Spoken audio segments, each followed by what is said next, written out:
Hello, everybody. All right, so today we are going to be reading several documents. The first one being SCP-2481's article. The second one being a document that says Document 2481. And then last but not least, Cult BG Archive blank blank 20 blank blank of Dragons and Serpents, which is like this nice record of mimetic hazardous poems. There we go. All of this has a redonkulous amount of lore with SCP gods, also Algada, which is one of the reasons why I wanted to read it. Last but not least, just a word of warning, this one was a very rough read for me because all of the locations and the people are Mandarin, or at least I think they're supposed to be Mandarin, but at the same time they're not. They're a different dialect, and it's just, oh my gosh. It was a nightmare trying to read this, but because it has all of the lore in it, I decided to read it anyways. It's gonna be cringy if you are familiar with the language, but anyways, I hope you guys have an amazing day, night, whatever it is. See ya in the video. Item number SCP-2481. Object Class, Euclid. Special Containment Procedures. Site-143 has been constructed around SCP-2481, and all related experiments are to be conducted on site. To ensure the cooperation of SCP-2481-3, personnel entering SCP-2481 must be of Han ethnicity. SCP-2481-1 is to be kept disassembled in storage, when not studied or experimented on. SCP-2481-2 is not to be moved from its current position, and all related experiments must be conducted within SCP-2481. SCP-2481-3 is to be accompanied by at least 2 personnel at all times. Personnel are encouraged to communicate with SCP-2481-3 through writing in order to stabilize his mental state. The subjects of Chinese history after the alleged Chai dynasty, which was from 21,000 BCE to 16,000 BCE, are to be avoided. Obtaining detailed information about SCP-2481-1 and 2 is of utmost priority. Description: SCP-2481 refers to a spherical space, roughly 50 meters in diameter, located at a depth of 20 meters underneath a Shang Dynasty archaeological site, which the Shang Dynasty came from 16,000 BCE to 10,046 BCE. And there is a footnote, so we're going to quick look at that. SCP-2481 was discovered accidentally during the archaeological dig of said Shang Dynasty site. The Foundation was subsequently notified for the anomalous nature of SCP-2481. Based on the materials discovered by the archaeological team, it is believed that the Shang Dynasty site was intentionally built upon SCP-2481 for the purpose of, quote-unquote, warding off evil. This location was in Henan Province, China. The temperature within SCP-2481 is a consistent 35 degrees Celsius, regardless of the surrounding environment. SCP-2481-1 refers to a large bronze structure within SCP-2481, which roughly resembles a cube and 4 pillars attached to a flat surface. It is estimated to have been built around 1000 BCE. The structure appears to have experienced extreme heat, resulting in severely damaged parts and melted surfaces. SCP-2481-1 has been cleanly severed at the boundary of SCP-2481, with no segments or pieces of the structure found outside SCP-2481. Certain portions of SCP-2481-1 resemble damaged circuit boards found in modern electronics. Analysis has proven difficult due to the damaged state of SCP-2481-1. However, it might be speculated that the structure is a computing device in Base 8. SCP-2481-2 refers to a beryllium bronze alloy device. In its original state, SCP-2481-2 would have been roughly cylindrical, with one pointed end estimated to have been 33 meters in length and 1 meter in diameter. It is speculated to have been previously attached to SCP-2481-1. Unlike SCP-2481-1, SCP-2481-2 displays little evidence of heat damage, but appears to have been damaged by blunt force, causing it to break into 3 large pieces and 38 smaller pieces. Research into its components and interior structure is limited. as previous attempts to move the main pieces of SCP-2481-2 have resulted in the rapid destabilization of SCP-2481. By the way, there is a footnote. Including, but not limited to, a quick rise in temperature, deterioration of SCP-2481-1, and further injury to SCP-2481-3. However, on-site research and analysis of its minor pieces indicates similar structure and working principle to blank blank blank, which you'll find out later most likely is Crimson Reality Anchor. And it is likely that SCP-2481-2 was designed as a blank blank blank blank blank blank. Analysis of blank blank within SCP-2481 suggests that SCP-2481-2 is the core of the anomaly. SCP-2481-3 refers to a humanoid entity with reptilian features, genetically similar to a human male of Han ethnicity, suggesting that it underwent post-birth alterations. SCP-2481-3 possesses a head similar in appearance with that of a many-banded krat, the scientific name being Bungarus multicinicus, a roughly humanoid upper torso with a human right arm, but clawed reptilian hand, a serpentine lower torso with a snake-like tail in place of legs, and is entirely covered in scales. SCP-2481-3 is currently trapped beneath SCP-2481-2 and has suffered severe burn-related injuries. The left side of its body is absent, including its left arm, part of its throat, and a small portion of its face, and likely a significant amount of its organs. While SCP-2481-3's wounds exhibit extreme heat, it does not spread to the rest of its body or the surrounding environment. Despite this, SCP-2481-3 remains alive and conscious, and although incapable of speech, is able to communicate with the Foundation through writing. SCP-2481-3 uses what appears to be a sister writing to what was later used in the Shang Dynasty, but significantly more developed. The Foundation linguists were able to translate the script after 3 months of study and communication. SCP-2481-3 is believed to be the operator of SCP-2481-2 and 1. While the subject is cooperative, attempts to gather technical details on the devices have failed due to its heavily deteriorated mental state. SCP-2481-3 claims to be a scholar/official of the Shai Dynasty under the reign of King Ji. There is a footnote.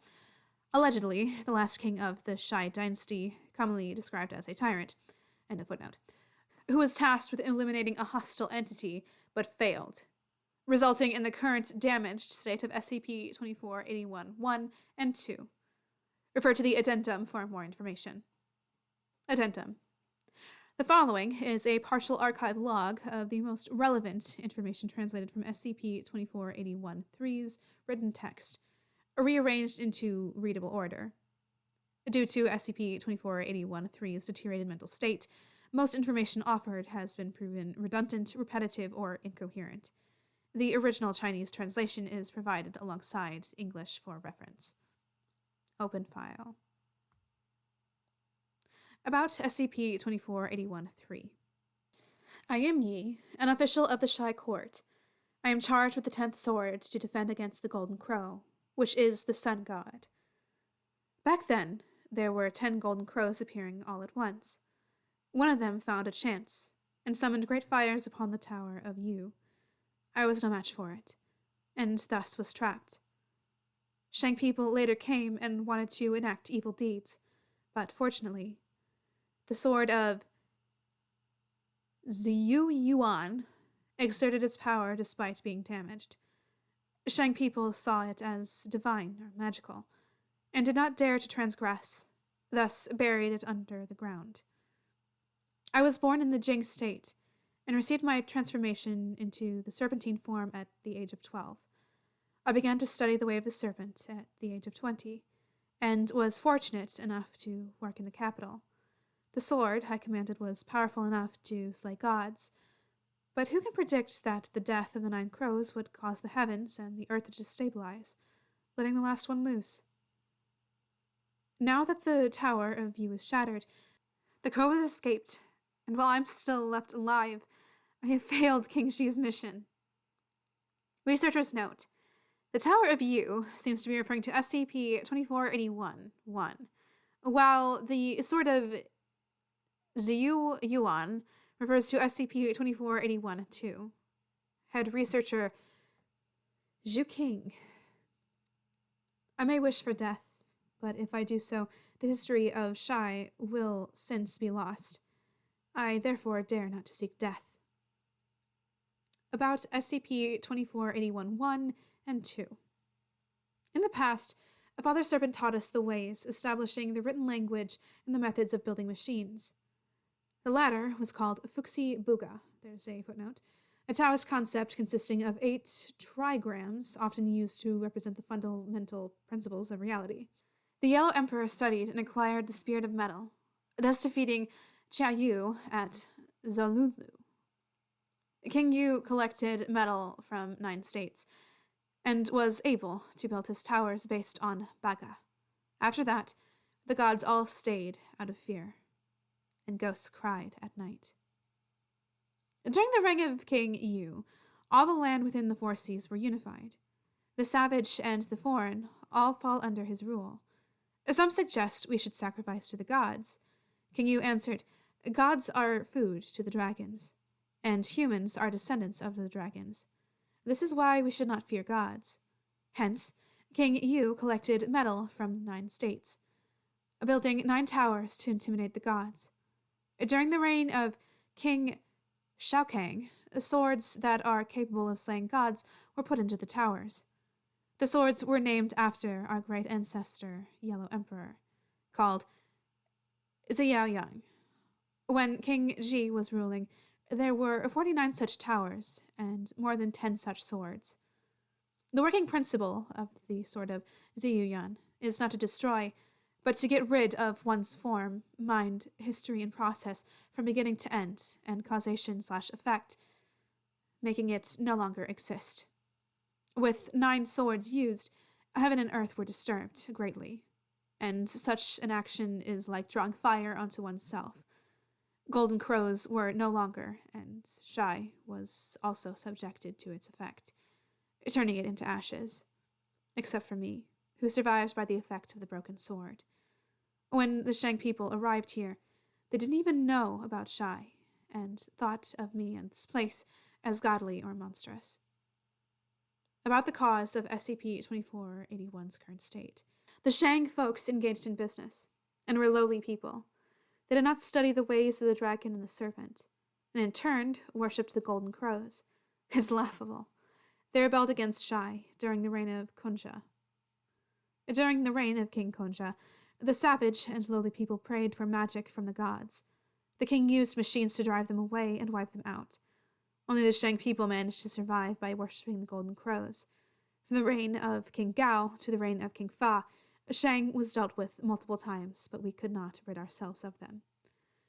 The treacherous Jun was the leader of Shang, who betrayed our mother and father, summoning the 3-legged crows with great fires and sacrifices. 10 sons appeared all at once, and the Shai dynasty was in a dire situation. Thus, King Ji ordered 10 officials to get rid of the crows with the swords of Ziyuyan. With 10 swords used and 9 crows fallen, 1 escaped, and the effort failed by the last minute. Such sadness! As the quote-unquote golden crows in SCP-2481-3's description resembles the entity worshipped by the group. Okay, I don't know how the frick I'm going to say this, but we're going to go. Hoju Zihizi. There's a footnote after that. Otherwise known as Children of the Torch. See SCP-1428, SCP-2814, and SCP-2995 for more details. With permission, the subject was shown materials related to SCP-1428 for confirmation. SCP-2481-3's reaction was as follows. It may have escaped back then, but now, it is in a cage at last. Now that the golden crow is trapped, the way of the serpent is achieved. The kings of Shai can now rest in peace. For more information regarding the Shai Anomalous Culture Group, consult document 2481, which we will read in just a moment. First, we have an O5 level clearance required. document, otherwise known as Into the Abyss, where the beasts devour the gods. To the O5 Council, based on the information gathered and researched into SCP-2481 1 and 2, the research team have come to the conclusion that the Shai Dynasty itself can be seen as an anomaly. They were in command of highly developed and anomalous technology, and most of its citizens have undergone anomalous modifications. We have already confirmed SCP-2481 1 to be part of a larger computing device, but the study of SCP-2481 2 provides even more striking implications. The specialists have identified similar inner structure and working principles to Scranton reality anchors, and SCP-2481 2 is believed to have been designed as a one-time use reality warping weapon. The analysis of the hume level within SCP-2481 suggests that SCP-2481 2 is the core of the anomaly, and the reason that the items were able to be preserved. It may be also that SCP-2481 2 has somehow placed SCP-2481 in a form of stasis, keeping SCP-2481 3 alive despite its injuries. The team was able to obtain a list of important locations and structures of the Shai Dynasty from SCP-2481 3, but have been unable to locate any of the sites on said list. Furthermore, not only does SCP-2481 1 appear to have been cut off from a larger structure, but there is also a suspicious lack of SCP-2481 1 parts outside SCP-2481, even given the passage of time. Therefore, based on SCP-2481 3's description of the so-called Sword of Ziyuyan's working principle, a bold hypothesis may be put forth. Given the literary prominence of the Shai Dynasty, but a lack of archaeological evidence, we hypothesize that the simultaneous activation of the 9 separate SCP-2481 2 instances caused a mass destabilization of reality, resulting in the near-complete erasure of the Shai Dynasty and their artifacts from existence. SCP-2481 may have only been preserved due to SCP-2481 2's damaged state, and may well be the only extant remnant of the Shai Dynasty. Nonetheless, the Foundation would benefit greatly from a thorough analysis and investigation of SCP-2481 2. It may be too dangerous to apply the likes of SCP-2481 2 to direct usage, but the object will nevertheless advance our study of reality manipulation, since most of its parts have not suffered any damage beyond being broken off. SCP-2481 2 could potentially be repaired. However, in order to do that, SCP-2481 2 has to be removed from its current location and then reassembled. This will lead to the destabilization of SCP-2481 and likely the death of SCP-2481 3, which is a valuable source of information. I therefore ask that the issue be discussed and a decision be made. Head Researcher, Zhu King. Document 2481. The following is the extended log of information gathered from SCP-2481 3's written text regarding the Shai Anomalous Culture Group about the Yellow Emperor. By the way, there is a footnote next to the Yellow Emperor, so we're going to quick tap that and look at it. A legendary Chinese sovereign, as well as a mythical figure, often considered to be the ancestor of Han ethnicity along with the Yan Emperor. Allegedly, he unified China after defeating the other 2 major tribe leaders, Qi Yu and the Yan Emperor. Our great ancestor, the Yellow Emperor, once fought Qi Yu and the Yan Emperor. He defeated Qi Yu at Zalulu, made the Yan Emperor retreat at Banakwan, and killed Qi Tin at the Qiyang Mountain. Qi Yu got rid of his body, skin, and hair, and sacrificed them to the brass dragon, also known as Fuxi. Qi Yu had 81 brothers, all possessing heads of brass and iron. The Yan Emperor prayed to Niwa, thus becoming immortal and immune to diseases. He could survive with his head removed, and could craft flesh into different shapes and forms. The Yellow Emperor saw this, and commented, "Fuxi is our father, and Niwa is our mother, but they have trapped each other in Tasu." There is a footnote, so we're going to quick look at that. An imaginary planet in ancient China, which is the counterpart of Jupiter, but moves in the opposite direction. Now, see on the footnote. for over 10,000 years now, sacrificing in vain, each fighting for their own master/lord. But for what? The ways they taught are still preserved. Why not study those instead, so we can understand the way of the serpent and modify it ourselves into the shape of the dragon? Chiyu was defeated, but said, "Me and my 81 brothers are all blessed by the brass dragon. We have bodies of brass and iron that nothing can harm us." Applying swords and knives to them were proven useless. The Yellow Emperor thus summoned lightning and fire, turning them into molten iron, and sealed them in the Shu state. There's a footnote. Around Saskatchewan province today. After the Yan Emperor surrendered, there was the one called Jitang, who worshipped Mother Dragon. He rebelled, holding axe and shield. The Yellow Emperor cut off his head, but he grew new mouth and eyes and kept fighting. The Yellow Emperor burned him, and he finally died. He was buried in the mountain of Chiang. About King Yu, which there's a footnote next to King Yu. He was also known as Yu the Great, who allegedly was the first Shai dynasty king, and is famous for his flood control. During the reign of King Yu, Ziyang Lu caused chaos by spreading plague and harmful insects. Zlang Lu possessed the body of a snake and 9 human heads. Zlang Lu was originally humans combined. They did not adhere to the way of the serpent and listened to the words of the dragon, so their flesh melted together and their souls were gone. One would be consumed if one came in contact with it. During the reign of King Yu, there were big floods. Regulating had been proven unsuccessful, so King Yu asked Boy for help. Boy answered, 8 million years has passed since Fuxi trapped Niwa in the planet of Tasu. Now there are venomous dragons and serpents in the rivers. Such is anomalous. We need to check on Tasu. Thus, King Yu collected metal from all over the country and built the towers of Yu. He later built a huge ship, passing by the moon and Mars before sailing it to Tasu. Boy said, Tasu is where the dragon is trapped. Now that the cage has a crack, flesh descended down the 9 states, causing the lights of Zhenglu to appear. Thus, King Yu built 3 giant ships and stationed them on Tasu, mending the crack.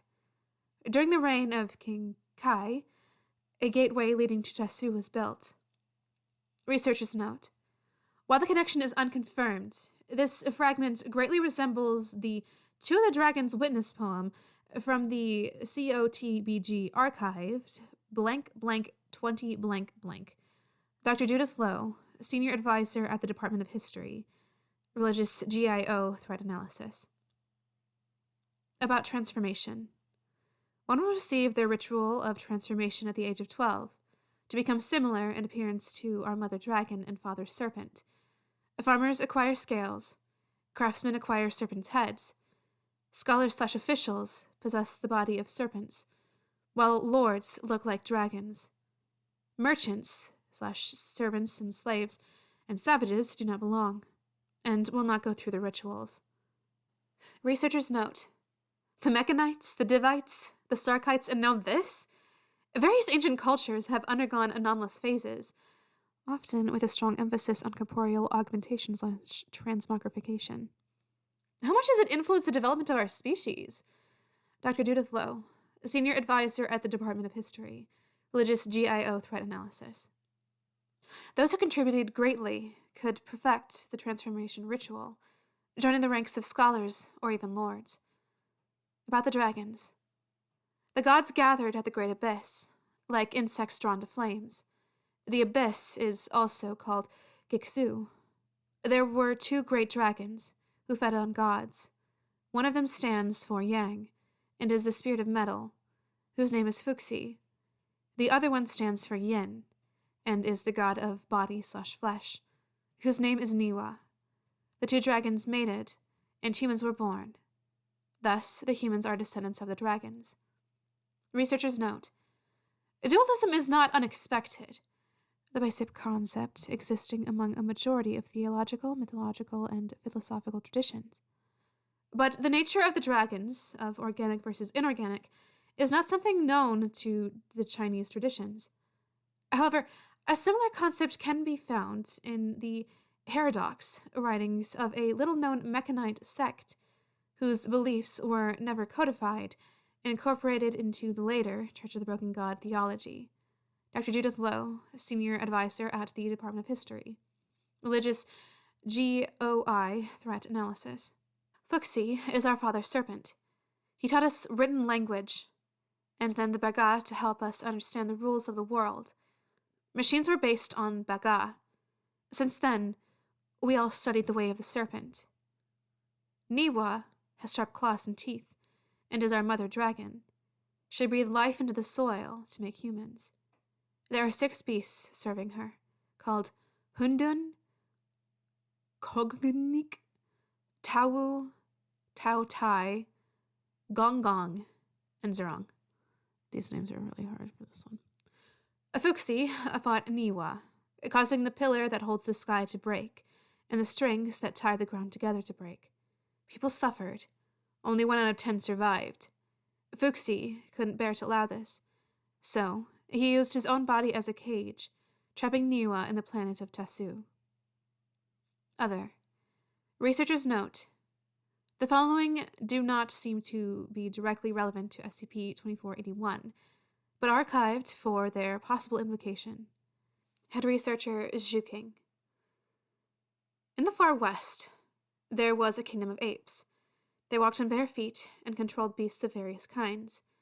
King Shao Kang fought against them, and it was not until the reign of the King Mang that the war was over. Now we have a level 4 clearance required document. Access granted. I have noticed certain similarities between the mythology associated with SCP-2481 and those in Mechanism, as preached by the Church of the Broken God, and Sarcasm. Despite sharing no common lineage with either, it is possible that those responsible for SCP-2481 encountered and or practiced anomalies of both a distinctly mechanical and a distinctly organic nature. Anomalies similar to those that had inspired the development of Mechanism/Sarcasm and possibly other ancient traditions. Note: the Shai anomalous culture group appears to predate these faiths and may in fact be the oldest recorded anomalous human civilization. It is possible that these faiths encountered anomalous objects or entities independently, while the Shai anomalous culture group discovered the roots of both, ultimately resulting in their unusual and anachronistic biomechanical engineering. These potential cross-cultural influences, while intriguing and worthy of further study, are of minor importance compared to Tasu. I urge the Foundation to investigate this matter, considering the technology available to the Shai anomalous culture group. It is within the realm of possibility that they may have constructed something capable of at least limited space travel. If scanning for possible artificial structures either orbiting Jupiter or following its rotation around the Sun is out of the question, then I at least suggest gathering more related information from SCP-2481-3. Dr. Judith Lowe, Senior Advisor at the Department of History. Religious GOI Threat Analysis. Now that we officially finished 2481's document, we're going to be moving on to COTBG Archive blank blank 20 blank blank. The name tied to that is un momento, por favor, of Dragons and Serpents. Hope you enjoy. Warning. The following text may induce mild visual hallucinations. Personnel are to be applied with mimetic counteragent Buzz Howe before proceeding. The following documents are a collection of poems retrieved from a previously unknown faction of GOI-004, otherwise known as the Church of the Broken God. Upon discovery, personnel experienced mild visual hallucinations of various images, depicting dragons similar to those in Eastern mythology, or unnaturally sized serpents. No long-term effect has been detected. Poems appear to be translations of materials of different origins, written in various time periods and regions. Notably, unlike the other COTBG literature, Both the entity Makene, otherwise known as the Broken God, and the entity Yawaboth, known as the Sarkic God, are described as dragons or serpents in the text. They also reveal a more complex relation between the two entities than previously believed. One shows a direct link to the ancient Chinese myths. The other is suspected to be linked to SCP-blank, otherwise known as SCP-2464, which is Elgato. His sword like the serpent. Hippolyta, circa 100 BCE, Lesbos. I have picked up his sword by the seashore, who whispered to me soft words. First it told me about two great dragons, then it spoke of man and war. One was there to enlighten the Eden, it said, the other a reckless god. One taught us to think and feel, it said, the other bred us from soil. The dragons once rested in the abyss, it said, then came their sons and daughters. One made a cage of his bronze skeleton, the other trapped and suffered. One wore a crown of thunder and lightning, it said, the other sat on a throne of bones. For the crown now in pieces and throne concealed, the descendants on earth live oblivious. I shall build him a temple and an altar, I said, so the dragons shall be remembered. I shall light the candles and speak of the prayers, I said, and make sacrifice of blood and steel. I have taken his sword back from the seashore, crafted an altar out of iron and silver. I have laid the pillars and paved the floor, lit the candles at nightfall. I have put his sword upon the altar, where it coiled like a serpent. It sang in a language not of this world, then spoke about men and war. It was when the priests lit the fire of bronze, it said, that the beasts of blood had gathered. Great colossi of metal stood tall with hammers as horrible angels were called. It was when the sky bled a crimson red, it said, that the stars all flickered and trembled. Teeth and thorns clutching together, roars and clanking long heard. There stood the dragon's descendants. Each fought for their only god. Men implanted themselves with inventions of gold, men reborn to be dragons and serpents. The one dragon shall cry with his tears of mercury, the other shall laugh as the chains rattle. There stood the dragon's proudest descendants, regarding one another as pests and cancer. They bit and cut and summoned the lightnings, until one was torn and the other was lost. They fought on the earth as their progenitors did in heaven, in elder times and formless void. The men are not better than their creators, it said, as the dragons know better than us, but broken is broken, and lost is lost, it said. But I am a mere sword. A sword forged by his sacred fires, it said, sharpened to impale the heart of the other. But as such a weapon I was never used, it said. I now lay rusted and shameful. In his wasted kingdom, Dario Navarez, circa 1100 CE, Galatia. I have reached the shore of light, into his wasted kingdom. Our great father, the serpent, calls for his long-lost children. We have sailed in his tears of mercury, and witnessed his blood of boiling iron. He has sighed and wept for the strange fate we met.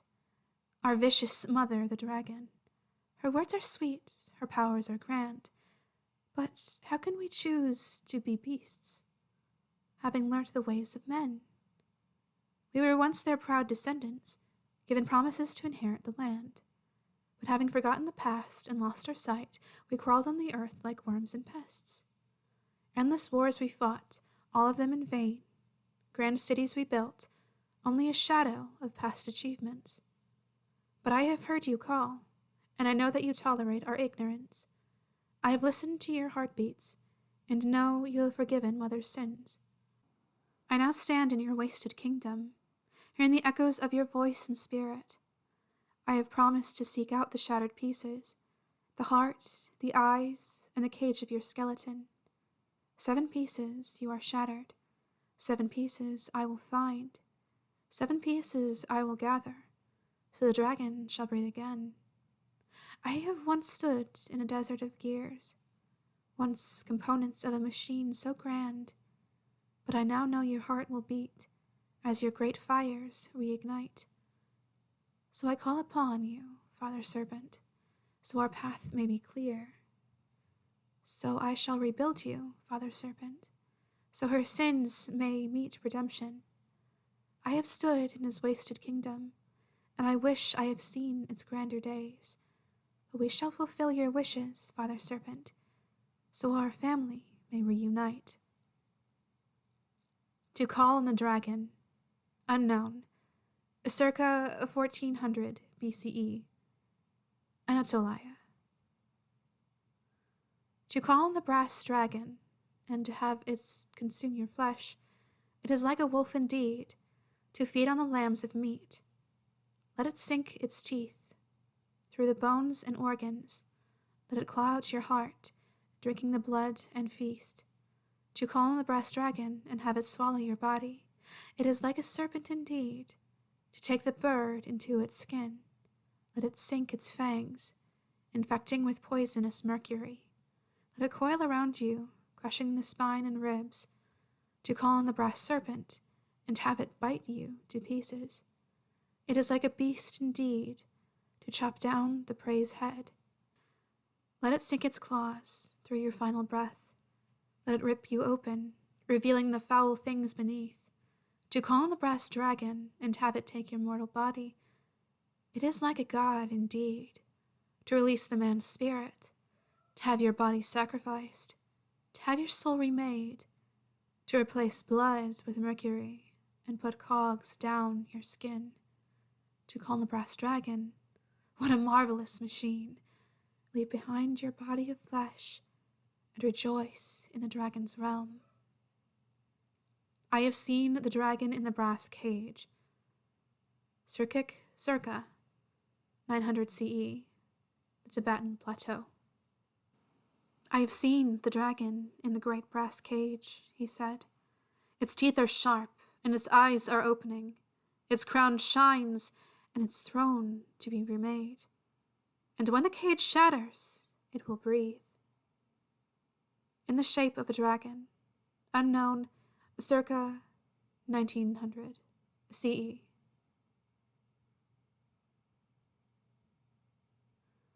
I have long been suspicious of the dark secrets in the false city, but it's only when I'm here that I came to know how terrible the secrets might be. I've had only a wild guess of what unspeakable god the Hanged King bargained with, and I do not dare to think about the rotten things hidden in the opposite side. I have to write down my horrible discovery, but as the city's rules stand, I am compelled to compose a poem instead of a journal. It is a carnival, after all. I have arrived in the great city of Elgada, the place of treasure and the court of revelry. But as I peeked down beneath, the rubies crafted out of blood and the gold made of meat, I have walked back down the black corridors, quiet and away from the cheers and feasts, as the singing faded and the black stars shined. I smelled the darkness, the rotten things. I stepped on the pathways, and they felt like organs. I looked up to see the pillars resembling ribs. I turned and ran until I met a blood river, and each step I made sounded like a scream. I have traced to find a deep black hole, all the blood flooded, roaring underneath. I have heard crows laugh, vague and distant, from the star-like holes the heaven bore. I have seen the crowd approach once more, with broken masks and decaying bodies. The food they carried sprout rats and maggots, the wine in their glasses a dark red liquid. I have dived down deep into the great fall of madness, and have heard laughter coming from the ambassador. I have recalled a meeting with the Hanged King, all chained and bandaged with a painful moaning. I have landed in a tunnel as the waves washed me. Decay and mold crawled upon my body. I have crawled deep into the center and saw the mark of the dragon. I have looked around the chamber, but it was void and empty. The blood dried and the waves ceased, and the structure around still and lifeless. I have arrived at the bowels of the city, resting in its long, dead, rotting body. I have smelled death upon approaching, only to find it was something even more empty. It was the shape of a great dragon, who once resided here for ages and ages, but now a mere dark hole and gaping, the phantom of a god ripping reality. I have seen the hole of the great dragon, in the dark center of Elgata. My mind shattered before the truth, as I screamed and screamed. All the blood for the hanged king, but he was merely a tunnel for the greater things. The blood and flesh flowed into a great brass cage, a prison where the dragon patiently waiting. To mother's call, to father's wish. Gerenot, circa 1700 CE, Bavaria. In a war-torn battlefield, I hold up my lifeless body. Once a being of flesh, now a meatless thing. A serpent coils around my spine. I hear it say to me, "Mother has heard your call. Father is broken but waiting. To whose call will you answer? Down whose path will you walk?" I ask it for hell and heaven, and hear the crows laugh at me. The serpent crawls up to my skull and whispers to me soft things. Hell and heaven are but foolish dreams. Father has asked you to purify your soul and ascend into godly machines. Or do you want to be like Mother, merge your soul with body, to be a dragon reborn from the ashes? I ask, which way is to salvation? Which way is the devil's wish? The serpent slips into my chest and rests where my heart was beating. Both ways are divine as your creators. Both paths are that of the dragons. But blood and mercury was shed over the decision, as mother and father fought for ages. To choose one is to be damned by another, to answer his mother's call, or to fulfill father's wish. I feel my bones cracking. Where new flesh is to be, I can hear the call from heaven, where my spirit can ascend godly. Do I walk immortal among the living, or do I become a god all-seeing?